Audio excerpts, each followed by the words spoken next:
Chapter 78, Relation.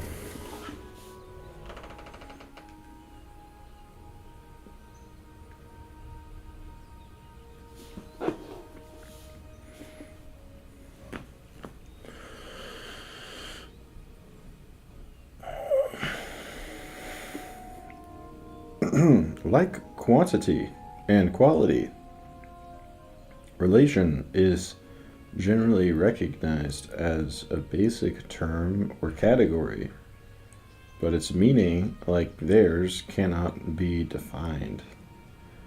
Relation is perhaps the prototype of an indefinable notion, as Bertrand Russell points out.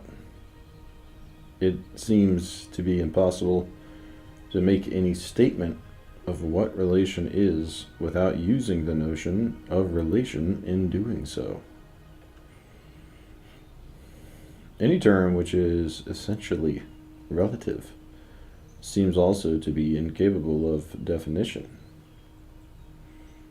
Its meaning cannot be stated without referring to its correlative. And since the meaning of the latter reciprocally involves the former as its correlative, each member of a pair of correlative terms draws upon the other for its meaning.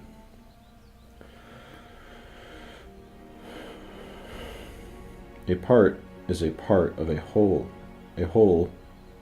of parts. Similarly, the meaning of parent involves the notion of child, and the meaning of child, the notion of parent. Plato applies this maddening fact about correlative terms to all comparatives, which presuppose the correlation of more or less.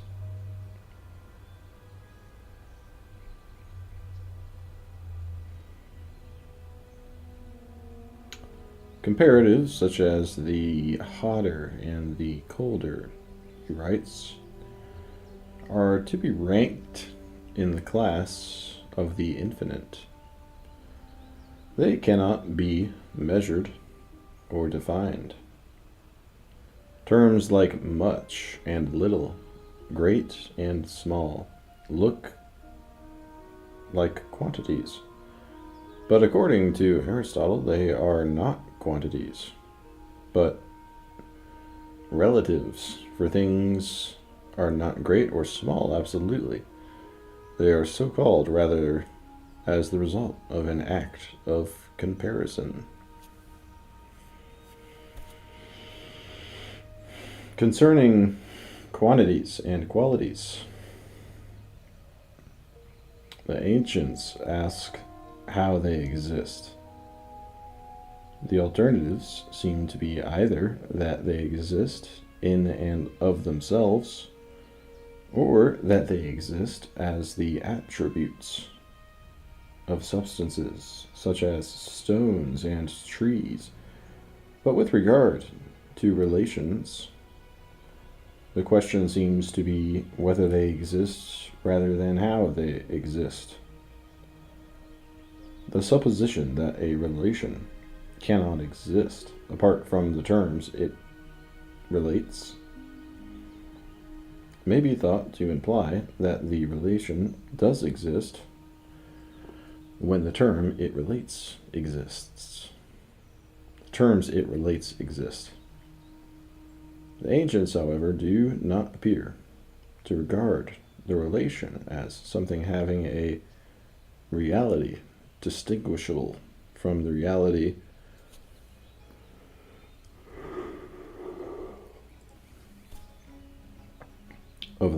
of the correlative term.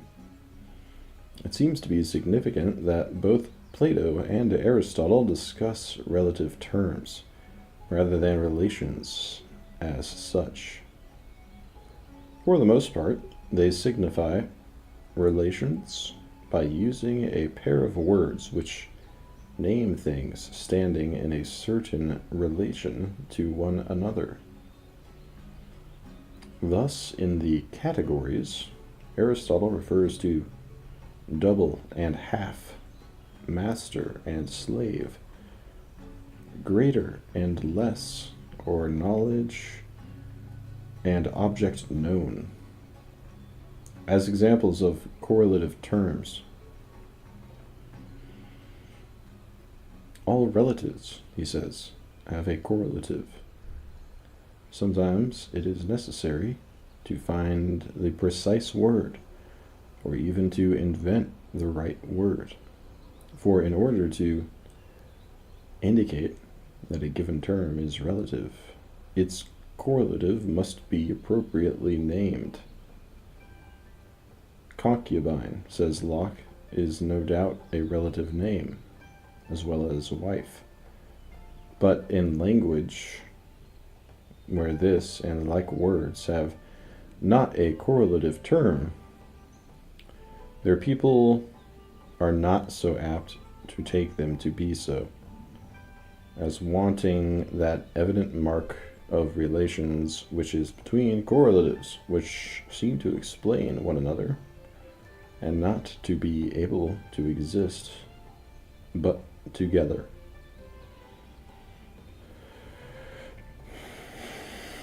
When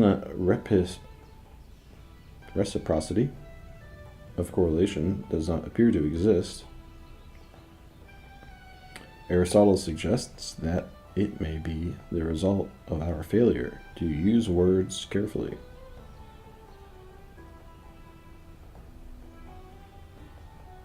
If we wish to use the term rudder as relative, we cannot call it correlative.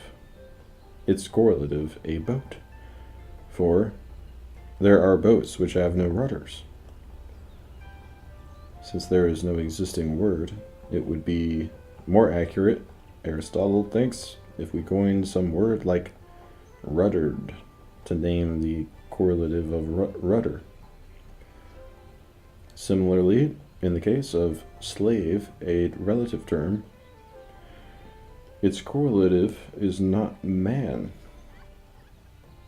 understood in any sense, but only man understood as master. The things which are designated by a pair of reciprocally relative terms must, according to Aristotle, coexist. One man cannot be called a master unless another man exists who can be called his slave. Something cannot be called larger unless something coexists which it can be called smaller. Aristotle considers possible exceptions to this principle of the simultaneity or coexistence of correlatives, as for example in the case of knowledge and the knowable. It seems possible, he thinks, for the knowable to exist before anyone has actual knowledge of it. But the exception may be due to an important naming of correlatives. If the correlative of knowledge is the known rather than the knowable, then knowable and its object may be said to be necessarily coexistent. For nothing comes to be an object actually known except simultaneously with someone's coming actually to know it.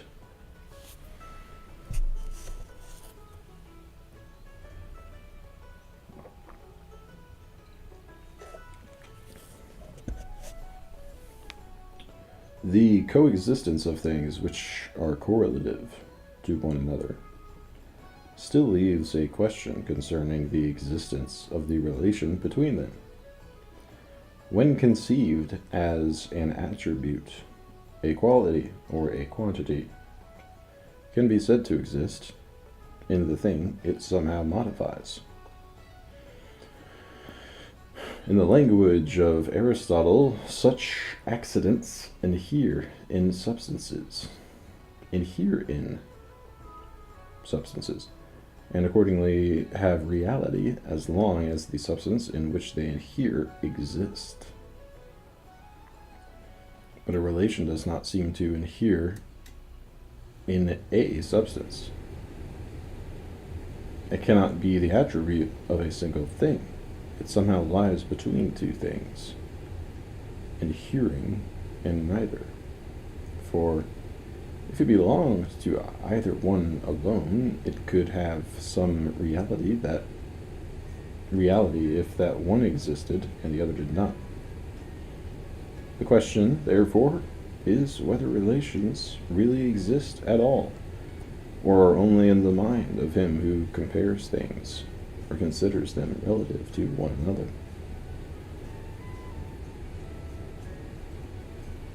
A sign that the relative is least of all substance and a real thing, writes Aristotle, is the fact that it alone has no proper generation or destruction or movement. As in respect of quantity, there is increase and diminution. In respect of quality, alteration. In respect of place, locomotion. In respect of substance, simple generation and destruction. In respect to relation, there is no proper change, for without changing, a thing will be now greater and now less or equal, if that with which it is compared has changed in quantity.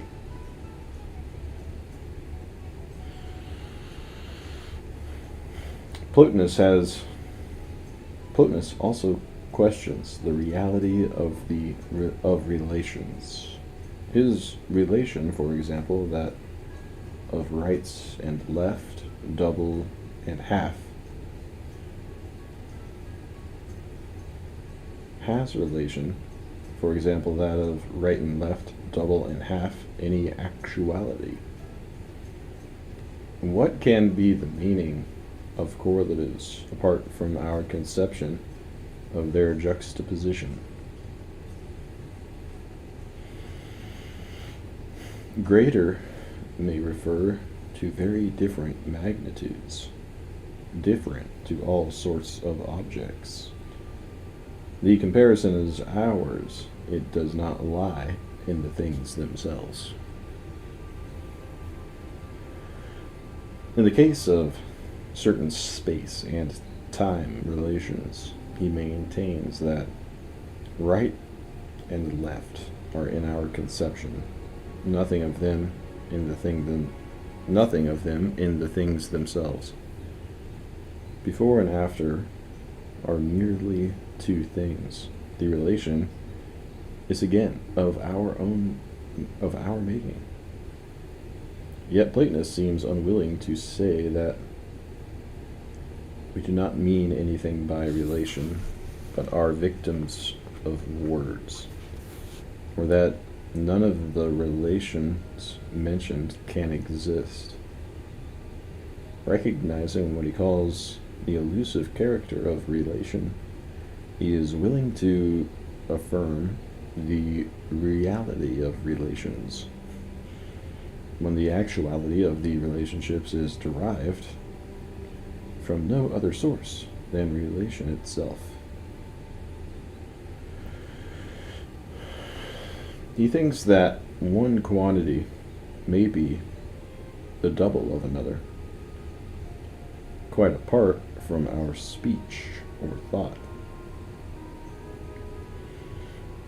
The fact that one quantity is the double of another is an additional fact about the two quantities over and above all their other properties.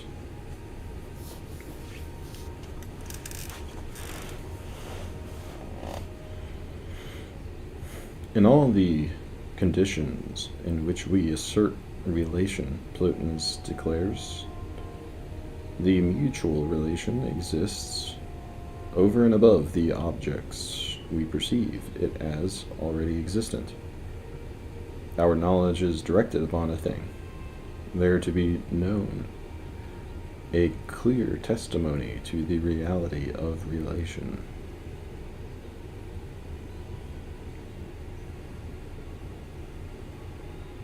The problem, thus, seems to become one of distinguishing between relations which have independent reality and those which exist only in the mind.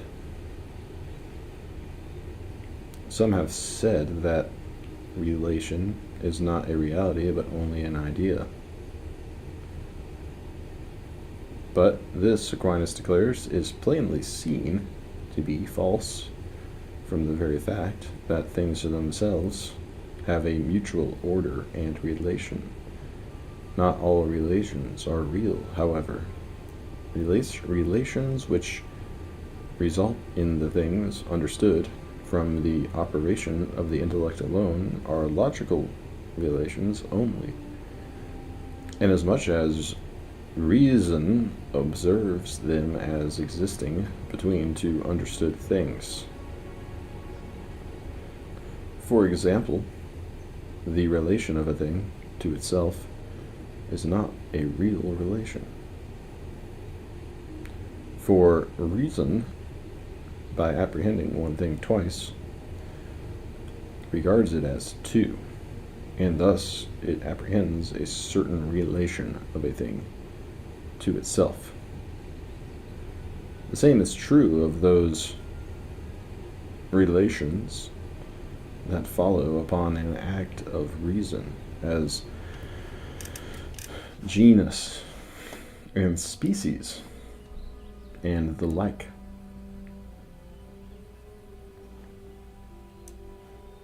Aquinas offers, in contrast, other relations, which are realities with regard to both extremes, as when a relation exists between two things according to some reality that belongs to both.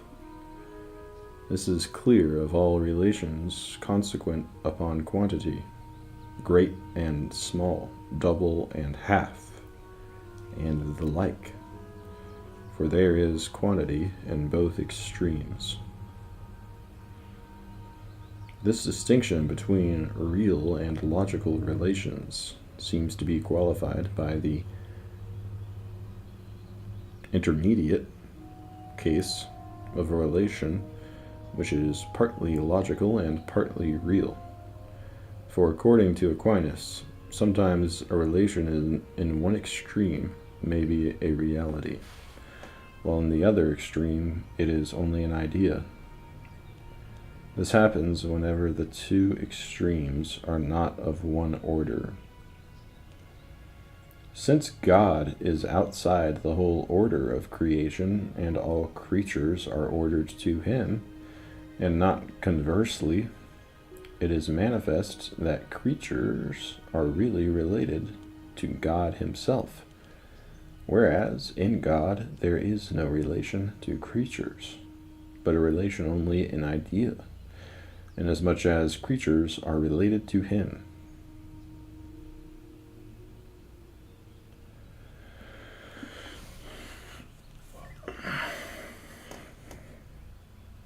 In the Charmides,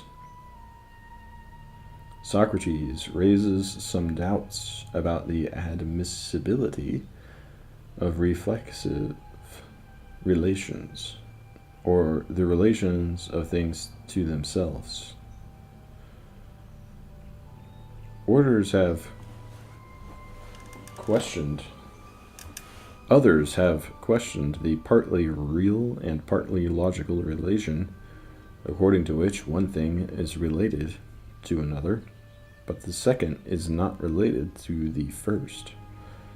But the most important issues in the tradition of Western thought seem to be whether there are both real and logical relations, i.e., relations both in nature and in the mind, and whether, in either case, relations enter into the very nature of the things related, or are merely external, so that the character of a thing is unaffected by the relations in which it stands.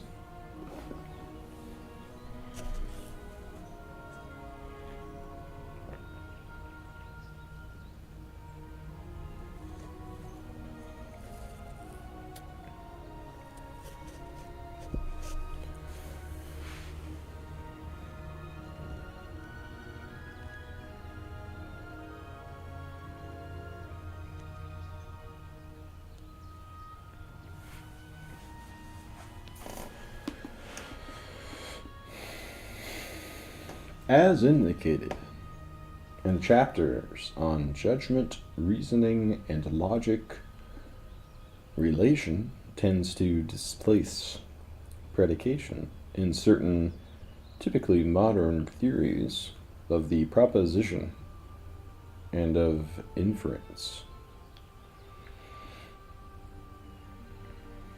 What is currently called relational logic is set against subject-predicate logic.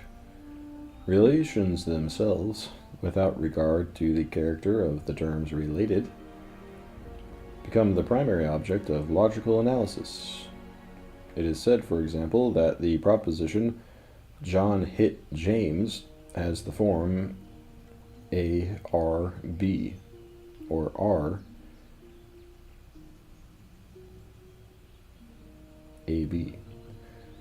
and that the proposition John went to school with James has the form R-A-B-C. The first is a dyadic relation, and the second a triadic relation. Relations are classified not only with respect to the number of the terms they relate, but also with respect to such formal properties as symmetry, transitivity, reflexivity. The relation of parent and child, for example, is asymmetrical.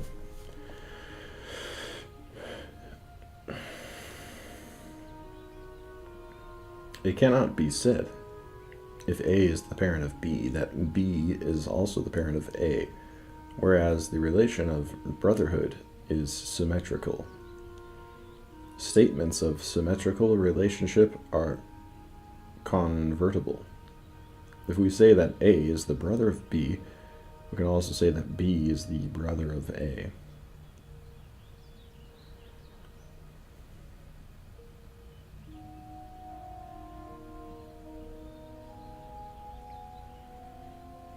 The type of relationship remains the same regardless of the character of the terms.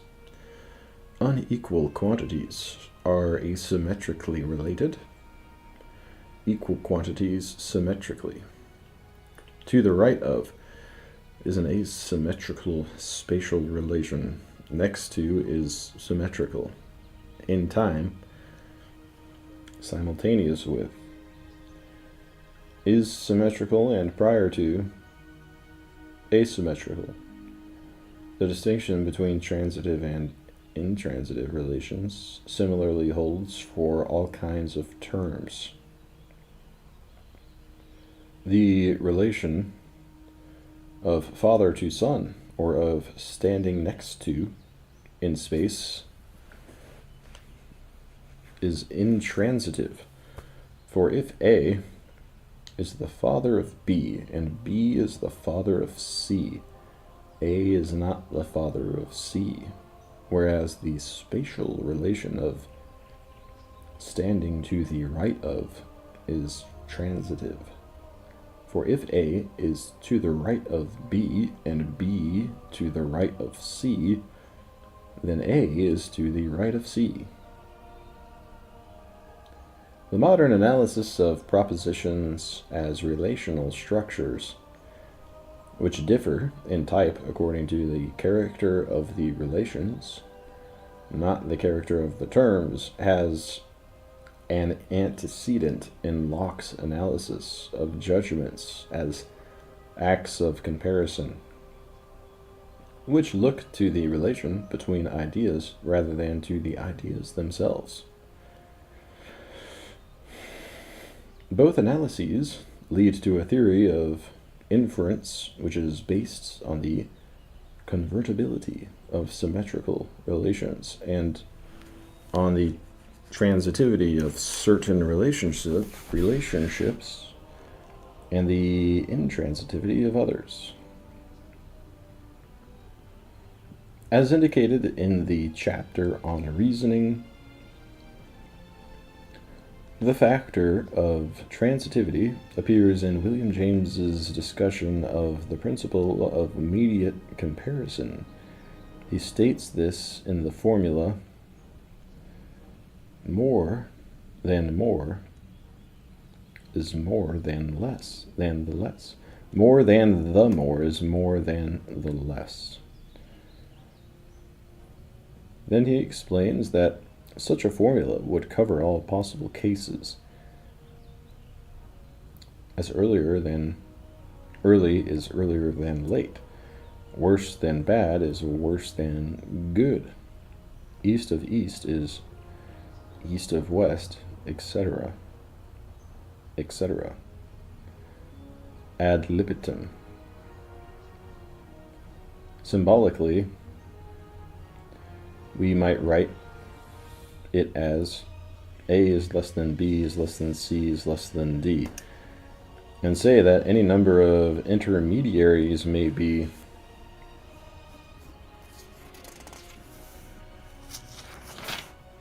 expunged without obliging us to alter anything in which remains written.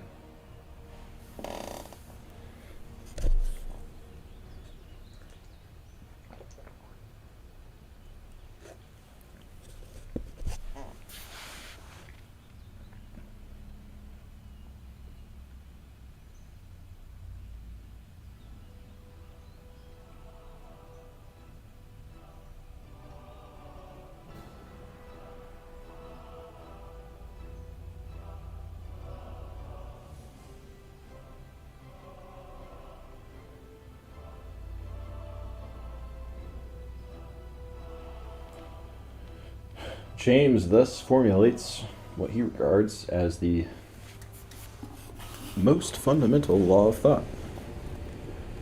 For series of homogeneously related terms, the law is that skipping intermediary terms leaves the relations the same.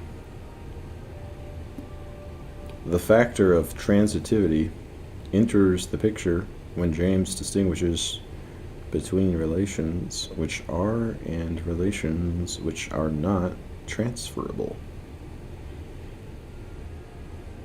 All skipping of intermediaries and transfer of relations occurs within homogeneous series, he writes, but not all homogeneous series allow of intermediaries being skipped.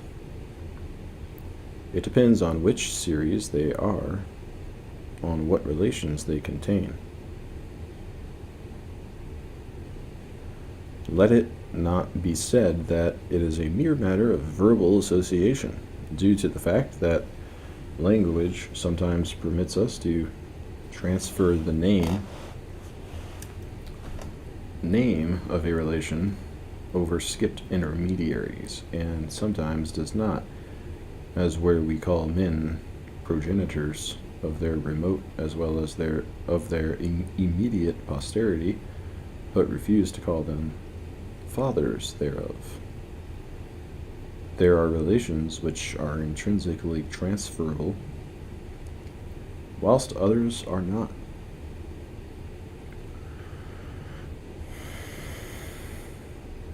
The relation of condition, e.g., is intrinsically transferable.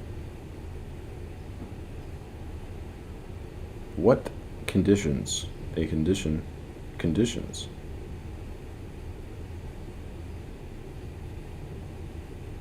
What conditions a condition conditions what it conditions? Cause of cause is cause of effect.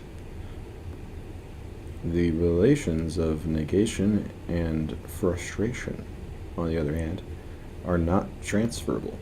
What frustrates a frustration does not frustrate what it frustrates. No changes in terminology would annul the intimate difference between these two cases.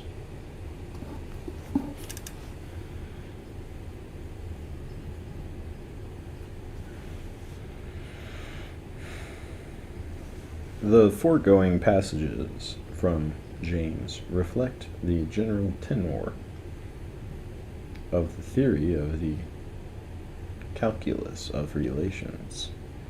He himself does not systematically expound it. Its elaboration is to be found in the writings of Boole, Couturat, and De Morgan, of Jevons, Peirce, Bradley, Royce, Russell, and Whitehead, whose works are cited in the additional readings. Is this rational logic more general than the subject-predicate logic that is traditionally called Aristotelian, or is the reverse the case? The modern answer insists upon the greater generality of relational logic. Royce, for example, defining subsumption as a non-symmetrical transitive relation which obtains between two classes when one includes the other, declares that the entire traditional theory of the syllogism can be expressed as a sort of comment upon and relatively simple application of the transitivity of the subsumption relation. According to Royce, William James's axiom of skipped intermediaries represents a step in the right direction, but it fails to achieve complete generality.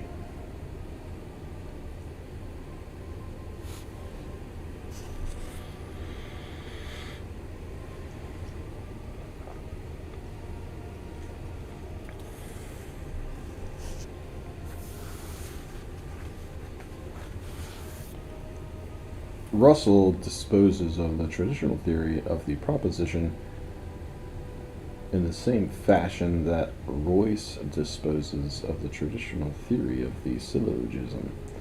Traditional logic, he writes, believed that there was only one form of single proposition, i.e., of proposition not stating a relation between two or more other propositions, namely the form which ascribes a predicate to a subject. It is therefore unable to admit the reality of relations. All relations, it maintains, must be reduced to properties of the apparently related terms.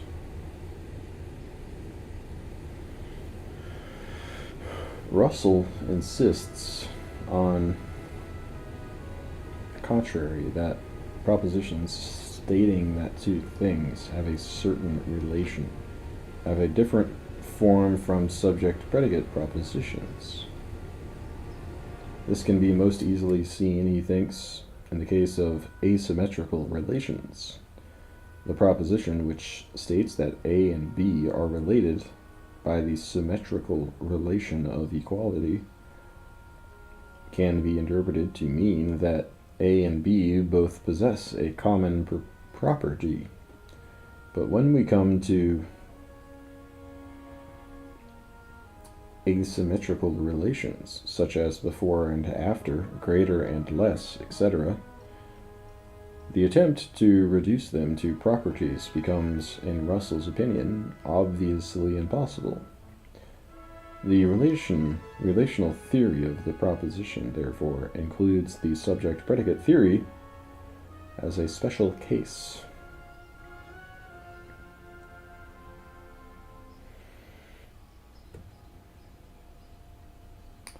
A defense of the subject-predicate logic would not make the counterclaim that relational logic can be treated as a special case.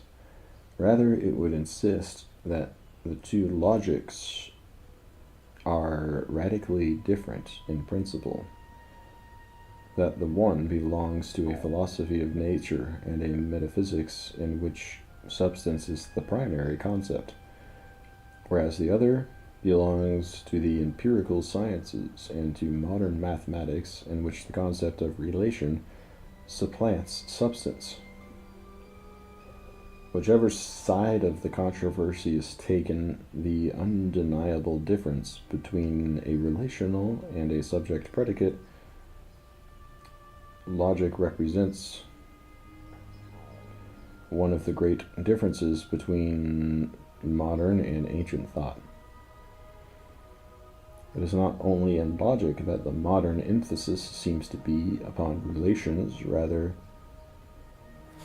than upon things related. On relations denuded of their terms rather than on terms treated as correlatives. The same tendency appears in modern mathematics and algebra, in the calculus, and especially in the theory of equations and functions, of sets and series. It also appears in modern physics, where, according to Cassirer, the great conceptual revolution consists in displacing substance by function, and the casual interaction of substances by functional relationships and systems of order. Such substitutions obviously parallel the shift in logic from the consideration of terms related as subjects and predicates to the consideration of relations without regard to differences in the terms related.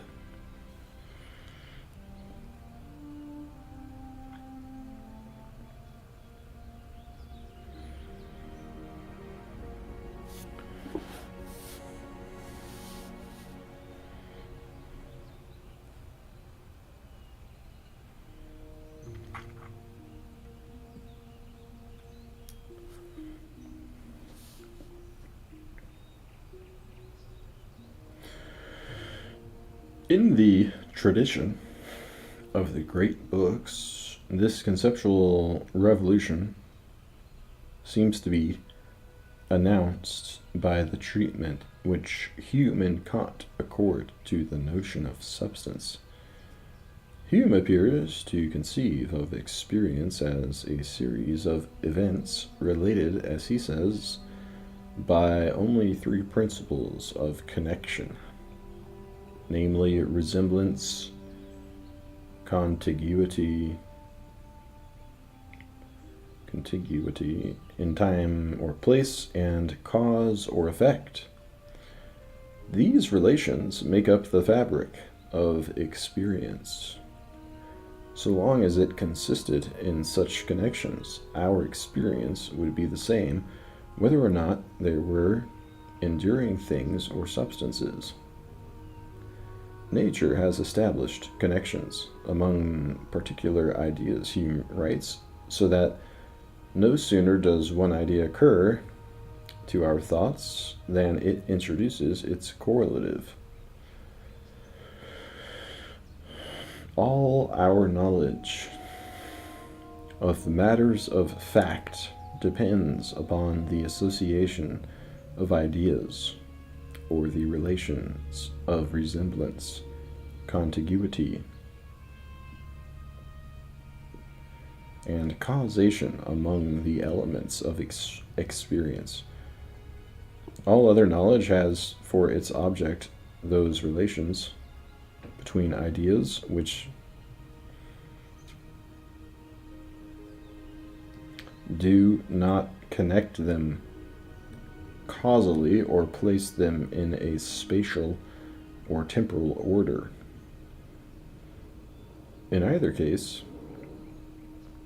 relations of all sorts, rather than ideas and their properties, or substances and their attributes, seem to be the prime constituents of nature and of knowledge.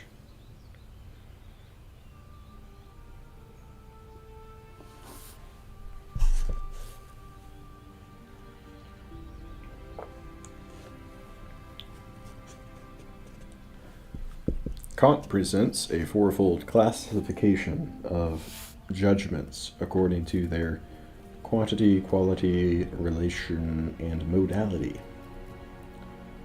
Under the head of relation, he distinguishes the categorical, the hypothetical, and the disjunctive according to the following criteria: a relation of the predicate to the subject.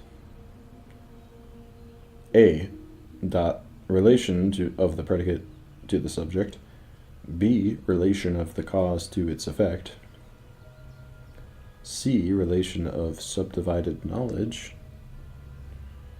and of the collected members of the subdivision to each other.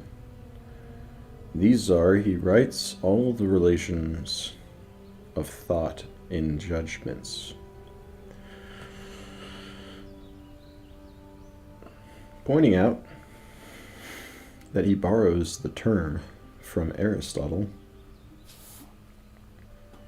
Kant calls the pure concepts of the understanding categories and constructs a table of categories which runs parallel to his table of judgments, because, as he explains, the same function which imparts unity to various representations in one judgment imparts unity likewise to the mere synthesis of various representations in one intuition, which in a general way may be called the pure concept of understanding.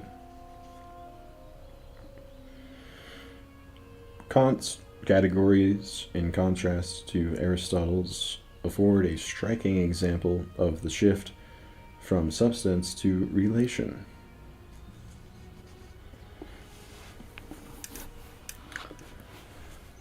Where for Aristotle, substance is the primary category, and all other categories signify the accidents of substance, among which relation seems to have least reality in the nature of things, Kant makes relation one of the four major groups of categories, and under relation places subsistence and inherence, or substance and accident, along with causality and dependence, or cause and effect, and community or reciprocity between the active and the passive. It is not substance, but the relation of substance and accident, which is, for Kant, a transcendental category.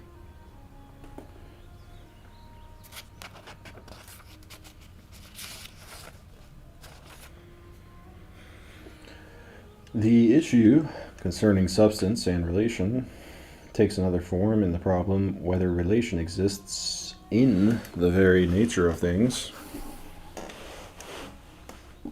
as belonging to their essence, or only exist as connections between things.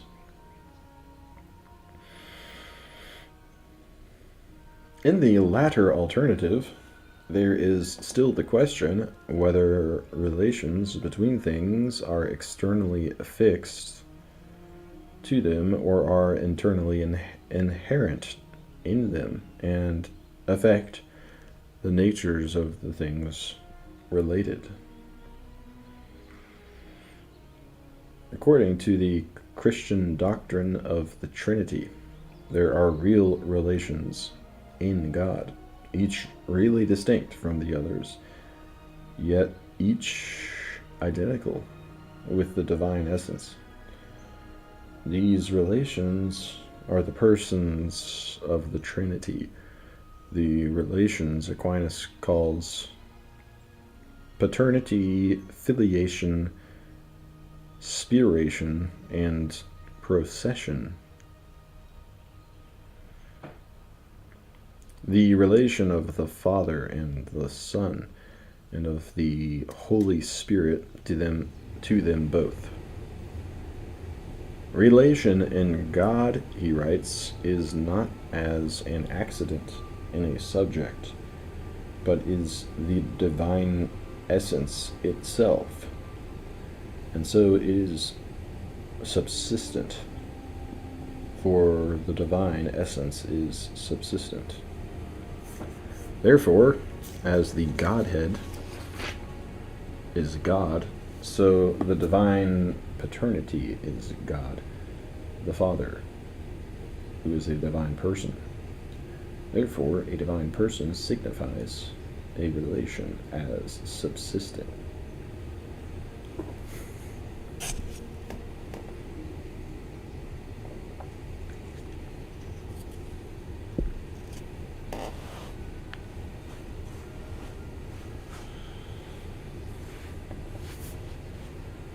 Since the three persons of the Trinity are of the same essence, the principle of their real distinction must be found elsewhere. Denying that there can be discerned between them a real distinction in respect of the divine essence, Descartes does not reject the possibility of a distinction in respect of their relation to one another. Aquinas considers two principles of difference among the divine persons, origin and relation, but thinks it is better to say that the persons, or hypostases, are distinguished by relations rather than by origin. For among other reasons, when a relation is an accident, it presupposes the distinction of subjects. But when the relation is subsistent, it does not presuppose, but brings about distinction. It would seem to follow that, except in God, relations are not subsistent. In Aristotle's theory of corporeal substances, for example, the matter and the form which constitute a physical thing are united, not related, though the matter and form are conceived as really distinct principles in the composition of a composite substance. As essence and existence are also sometimes said to be really distinct principles in the being of all things except God. Their real distinction does not imply that they are subsistent, as are the persons of the Trinity, nor that they are relations or in relation to one another. If real as opposed to logical relations occur only between things which somehow really subsist, then those principles which must be united in order for a thing to subsist cannot be really related to one another.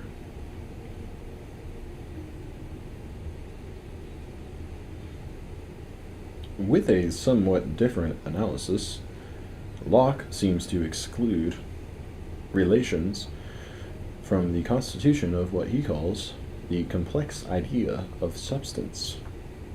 All complex ideas, according to Locke, are either modes, substances, or relations. The complex idea of substance is a collection of those several simple ideas of sensible qualities which we find united in the thing called horse or stone. Yet because we cannot conceive how they should subsist alone, nor one in another, we suppose them existing in and supported by some common subject, which support we denote by the name substance, though it be certain we have no clear or distinct idea of that thing we suppose a support. The various simple ideas of qualities which, together with the indistinct notion of a supporting substratum, constitute the complex idea of a particular substance, are, in Locke's theory, compounded, not related. Relation is itself a complex idea, consisting in the consideration and comparing of one idea with another. The ideas related may be either simple or complex, but the relations are between ideas, not in them, certainly not in simple ideas, nor in complex ideas of modes and substances, which are combinations, not relations, of simple ideas.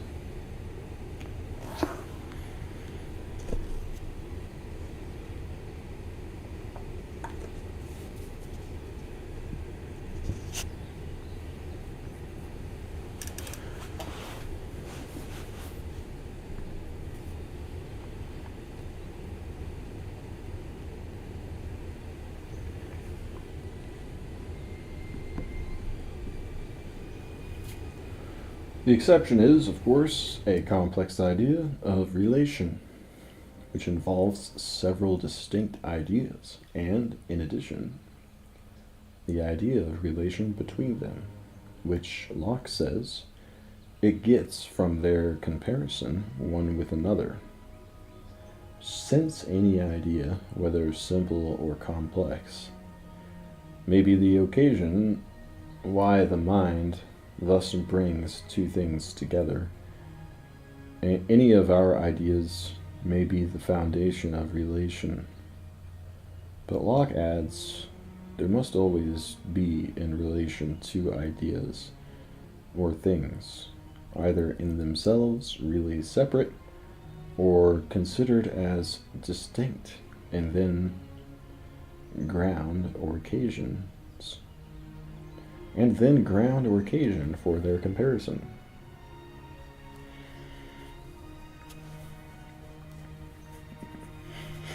Locke's theory of relations not only seems to exclude them from the interior constitution of substances, but also seems to make them entirely extrinsic to the natures of the things related.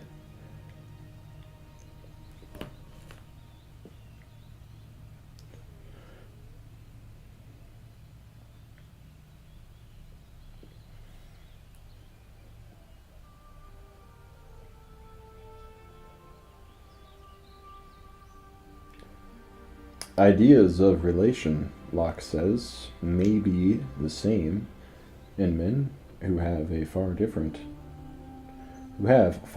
ideas of the things that are related, or that are thus compared. The relation is unaffected by the things it relates, as they in turn are unaffected by it.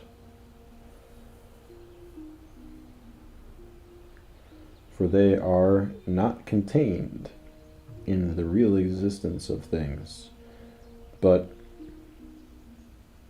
are something extraneous and superinduced. Berkeley and Hume also seem to agree that relations are entirely external. Relations are distinct from the ideas or things related, writes Berkeley, inasmuch as the latter may be perceived by us without our perceiving the former. To Hume, all events seem entirely loose and separate. One event follows another, but we can never observe any tie between them. They seem conjoined, but never connected. So far as our understanding goes, nothing in the nature of one event necessarily leads the mind to the consideration of another, as it would if the event could not be understood by us except as intrinsically related or connected with that other. In the tradition of Western thought, the issue concerning the internality or externality of relations has profound implications for man's conception of the order of nature or the structure of the world. The difference discussed in the chapter on chance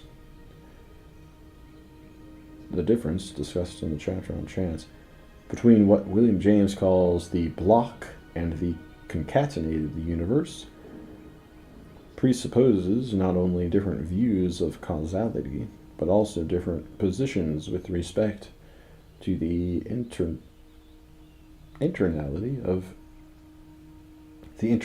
or externality of relations, as is indicated by James's criticism of Hegel and Bradley.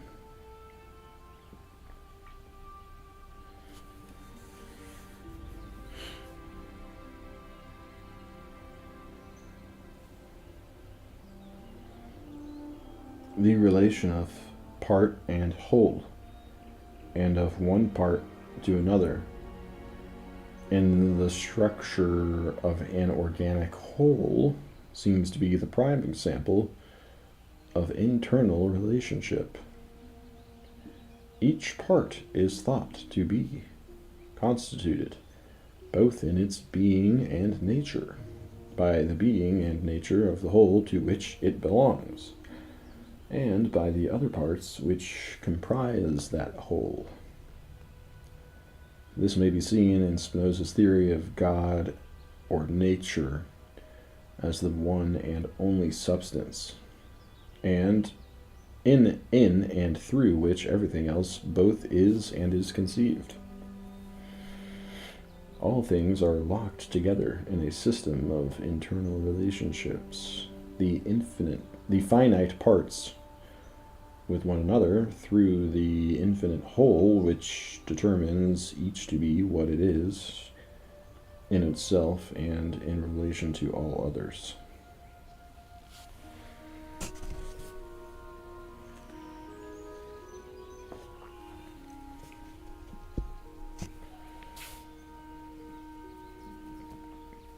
Relation seems to be the principle of order.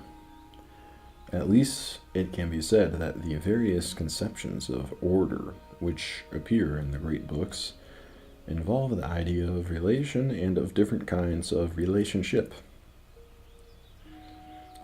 The order of the universe or of nature, for example, seems to be differently conceived according as things are causally related to one another, related as lower and higher species in a hierarchy of grades of being, or as the parts of one all-embracing whole.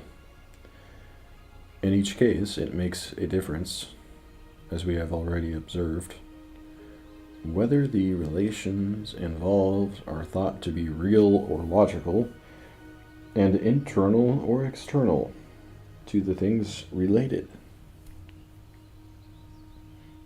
Relation similarly enters into conceptions of psychological, political, and moral order. The order of the parts of the soul, the order of classes or functions in the state, the order of goods, of means and ends, of duties of loves. Just as the status of each thing in nature is affected by whether the universe is conceived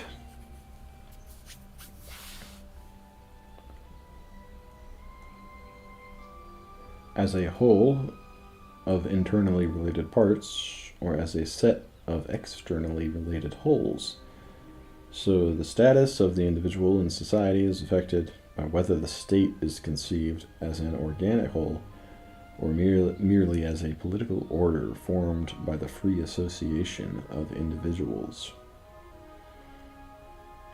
The consideration of the various types of order occurs in other chapters such as nature, world, soul, state, good and evil, and beauty. Particular types of relationship are also discussed in chapters concerned with the terms between which such relationships hold. The relation of cause and effect in the chapter on cause, spatial and temporal relationships in the chapters on space and time. The relation of species and genus in the chapters on evolution and idea. Relations of equality and inequality in the chapter on quantity, and relations of similarity and dissimilarity in the chapter on quality.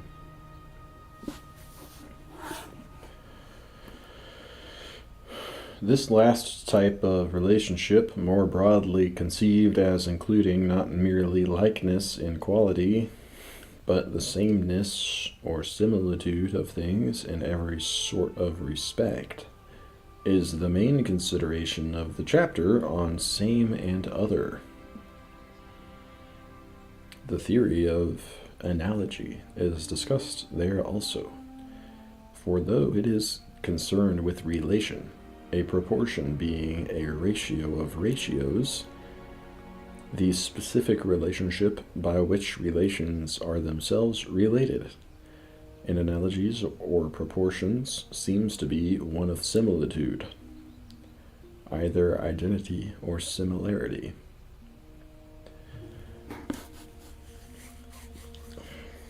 Finally, the idea of relation seems to be involved in the contrast between the absolute and the relative. Things are said to be considered absolutely when they are considered in themselves, and relatively when they are considered with reference to something else, by extension of these meanings. Period. By extension of these meanings, relativism tends to assert that with regard to most things, if not all, what they are depends on the point of view, i.e. the relation to man, to this group of men, or even to this man. Absolutism goes to the opposite extreme of saying that things are what they are, independently of man's view of them. The opposition of these two tendencies creates familiar issues concerning the true, the good, and the beautiful, which are discussed in the chapters devoted to those subjects.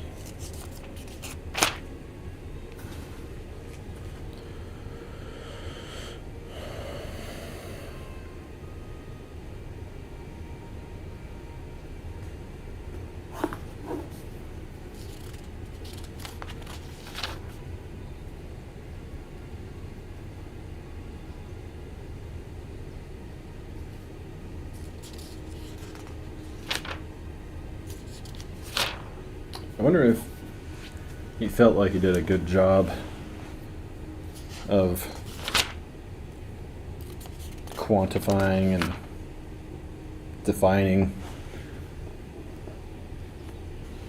all the various ideas that these guys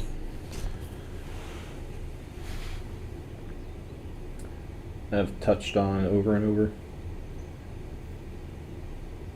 or if he's even after making this book set, he was like,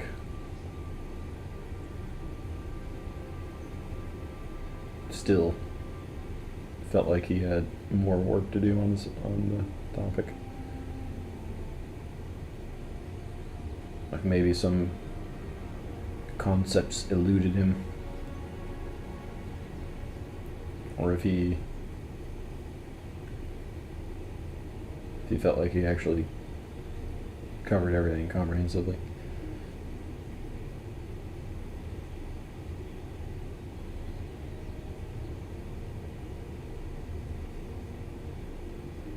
I mean, you have to be almost obsessed with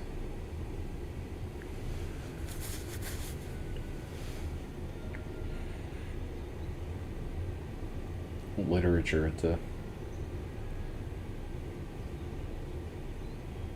try to make something like this.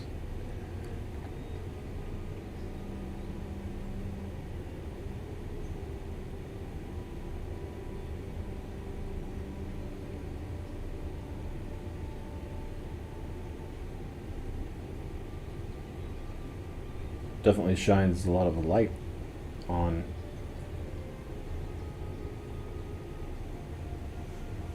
the great conversation. Categorize it all.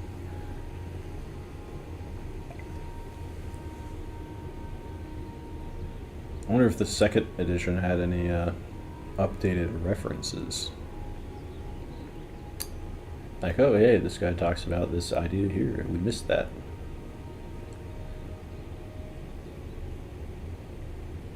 I'd imagine.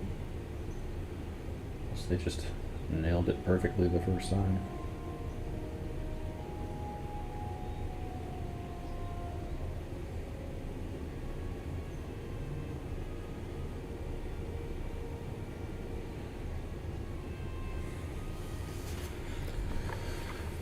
Alright.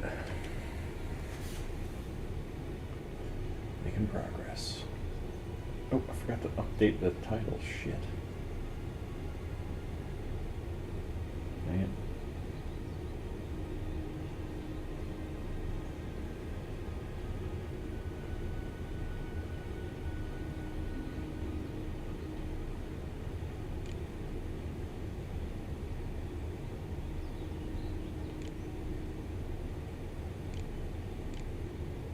It's gonna mess me up when I try to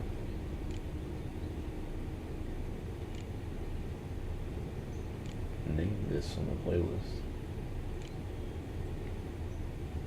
Relation.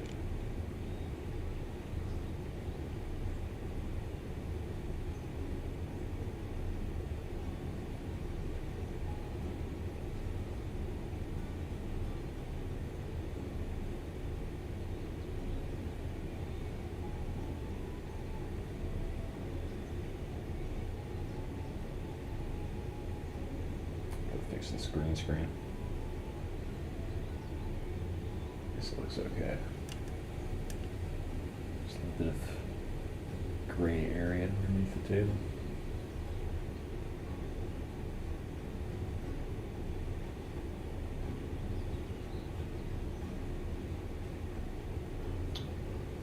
Cross off the list. I cross off.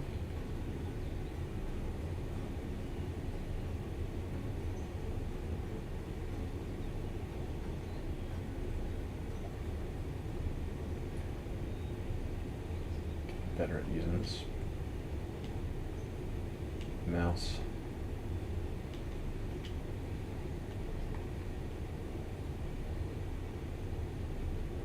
Cool device.